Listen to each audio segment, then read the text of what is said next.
நம்ம வெள்ளிமலைநாதர் சிவலிங்கம். இந்த சிவலிங்கம் வந்து 500 ஆண்டுகளுக்கு பழமையானதாக சொல்கிறாங்க. அகத்தியர் வழிபட்டதாக சொல்கிறாங்க. குறிப்பாக இங்கே சிறப்பு என்னென்னா பெரிய நெல்லி மரம். இந்த நெல்லியோட தான் தலைவருஷம், அதுக்கு கீழே தான் ஐயா இருக்கார். நம்ம இந்த மாதிரி ஒரு அமைப்பை திருவாவினன்குடியில் நெல்லி மரம் தான் தலைவருஷமாக இருக்கும். அது ஒரு பெரிய ஒரு சிறப்பு. இங்கே இதை சுற்றி பல மரங்கள் இருக்குது.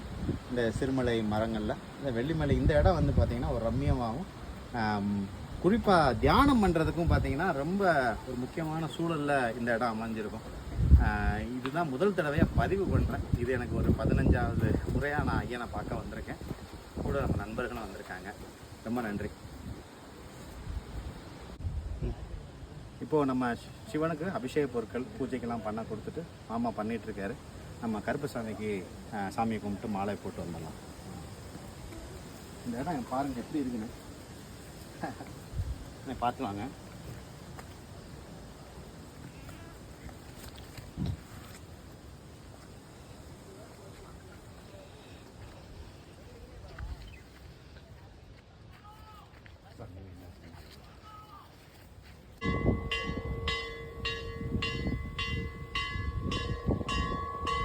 அப்படியே நம்ம சிறுமலை மலை மேலே இருந்து பார்த்துட்ருக்கோம். இது பார்த்திங்கன்னா நீங்கள் பார்க்குற அந்த வெயில் தெரிகிற இடம் திண்டுக்கல் வத்தலக்குண்டு ஏரியா.